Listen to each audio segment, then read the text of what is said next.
Okay, so coming to the magnetic scalar potential, we have expressed magnetic scalar magnetic field intensity in terms of a quantity called as magnetic scalar potential, right? So now what we'll do is we'll express the we'll go towards a new topic called as magnetic vector potential.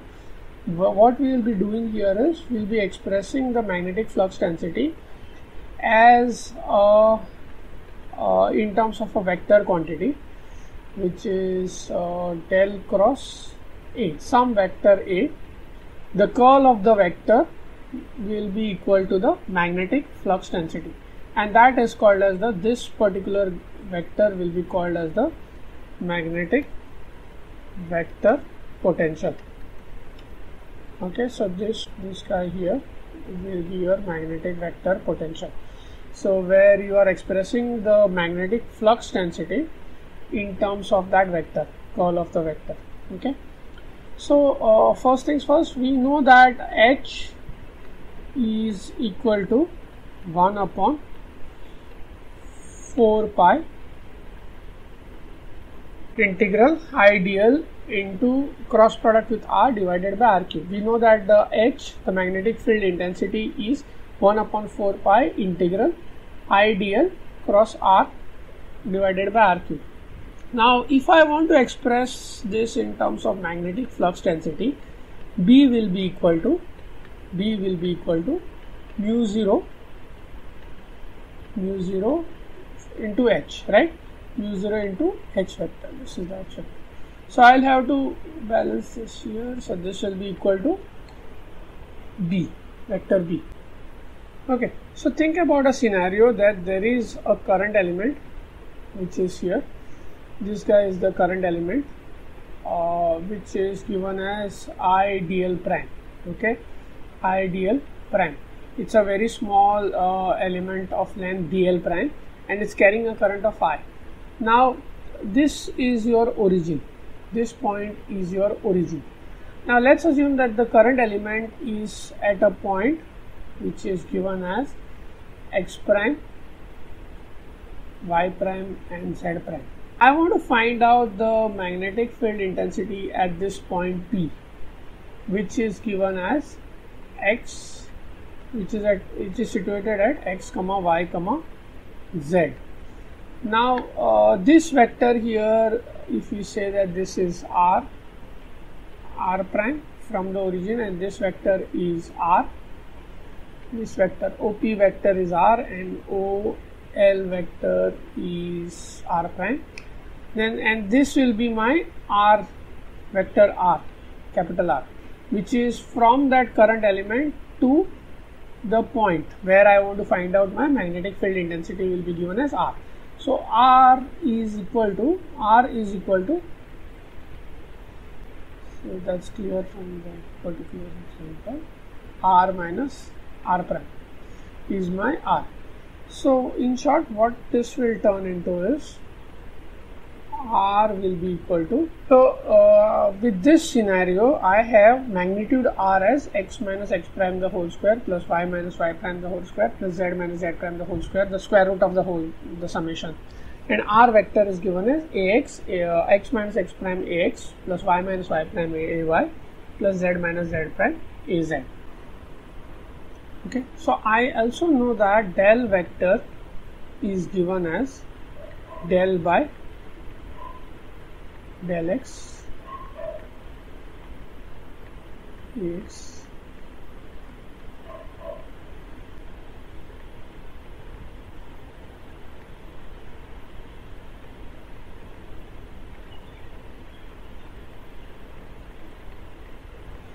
okay, this is what we have. So think about del of 1 by r,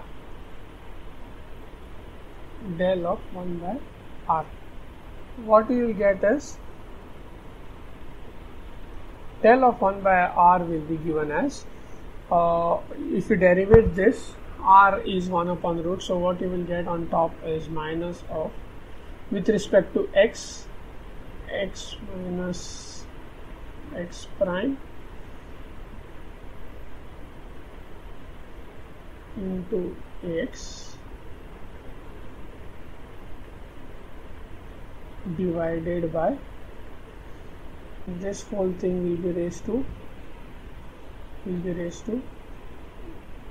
3 by 2. That's the derivative of with respect to x. So this thing with respect to y will be just a continuation of the two, this thing. So minus y prime into ay plus, sorry, this will be again a minus z prime into az. So this is what you will get. Okay, so this is okay. So what you get here is x minus x prime ax minus y prime ay minus z prime az upon the x minus x prime the square plus y minus y prime square plus z minus z prime square raised to 3 by 2. So this value is, in short, is r vector divided by r cube. Okay, so this is what we have. If we reuse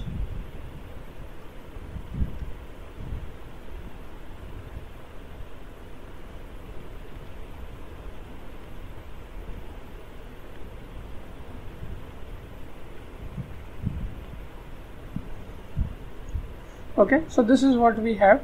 So if I reuse this value, this is the formula which I have. One thing which I have to make change here is I have to change here. This is a prime which we are using, and this is a vector. Okay, ideal prime cross r vector it is.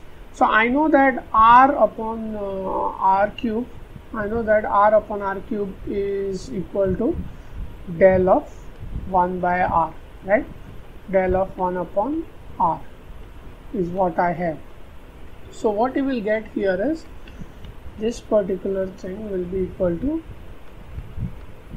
mu 0 upon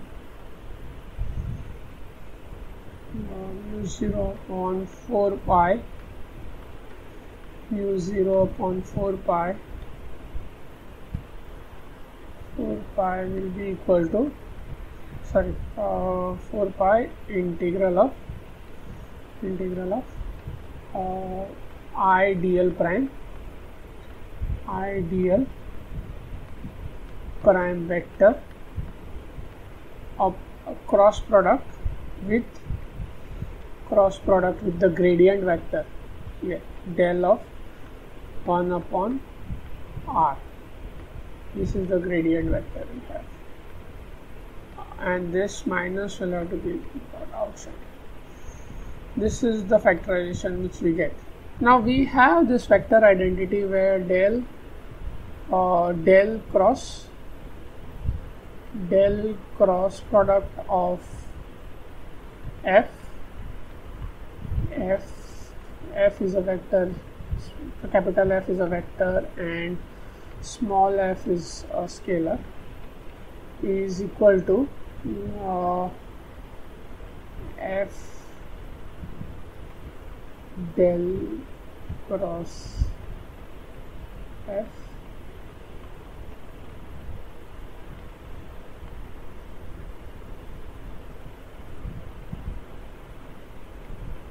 plus del f cross f. Now if I take this f as 1 upon r, then what I will have is I can write this as this guy here resembles this one. Only thing the vectors are switched. So now this will be del cross f. So I'll just switch this sides, f cross del f So what I will get is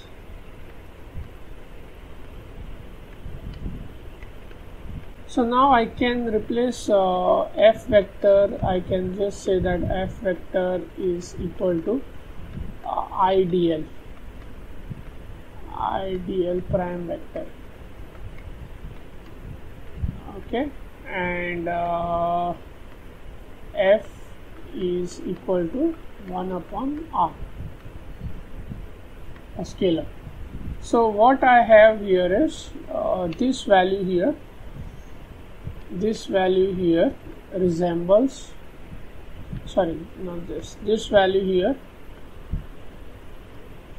So this value here resembles this value here resembles the exact integral form that we had got here, this guy here. Okay, so I can replace this with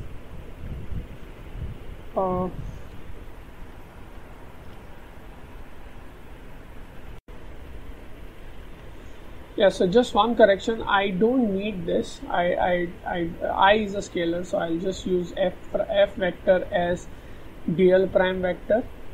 So I will be using f vector as equal to dl prime vector here, dl prime vector, and f scalar is 1 by r. So from here on, what I will get is dl prime vector cross product with del of 1 by r is equal to 1 upon r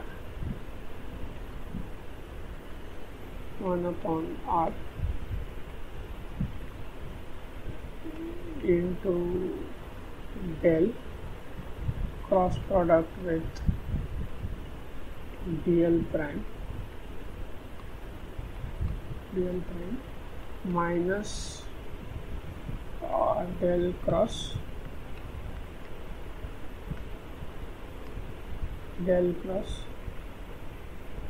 dl prime vector upon r. So this is what I'll get. I know that del cross dl vector, what is the dl vector? Dl vector is dl vector is equal to x prime cross ax and plus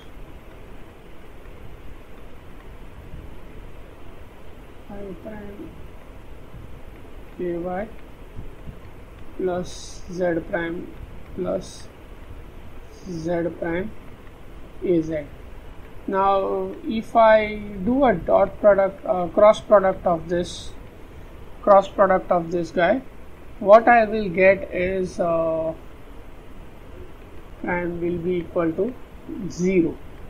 So what I will be left with is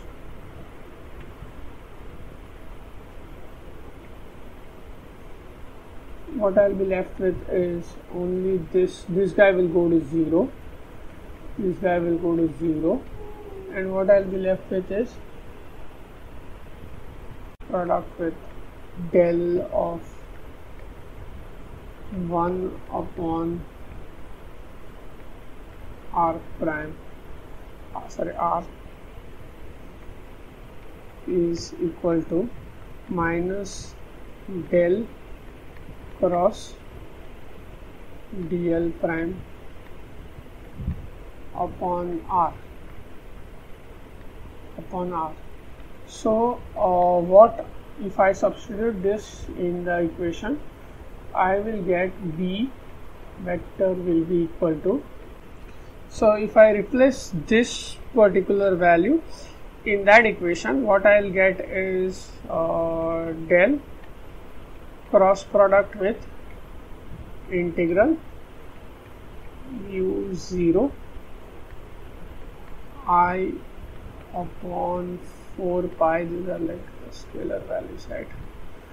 4 pi into dl prime by r, dl prime divided by r. This is what I'll get. So if I look at the equation which we had started off with, like we wanted to express P as a vector potential, which was like in some vector form as a curl of some vector A. So now what I get here is, from the two equations I get that my magnetic vector potential, which is A, is equal to integral of mu 0 I upon 4 pi r into dl prime. See, dl prime here is a vector, so I just have to be careful about that part. Dl prime. Okay, so this is what I get.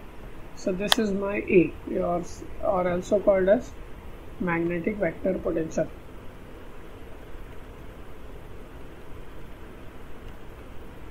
So one thing which we have noticed is this integral is this integral here is a line integral.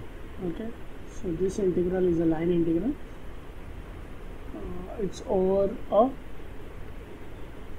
line whose it's been integrated with respect to it will be integrated with respect to dl here.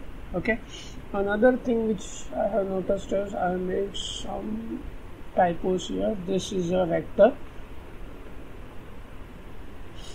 this is a vector,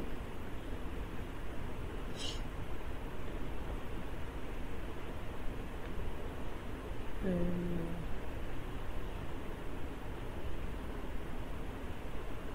yeah, so rest everything is fine. Okay, so that's it. So and this is called as the magnetic vector potential. The whole point was we wanted to express B in the form of another vector which was del cross A. We wanted to express this in the form of another vector where A is the magnetic vector potential. The curl of A is B, which is magnetic flux density. Okay.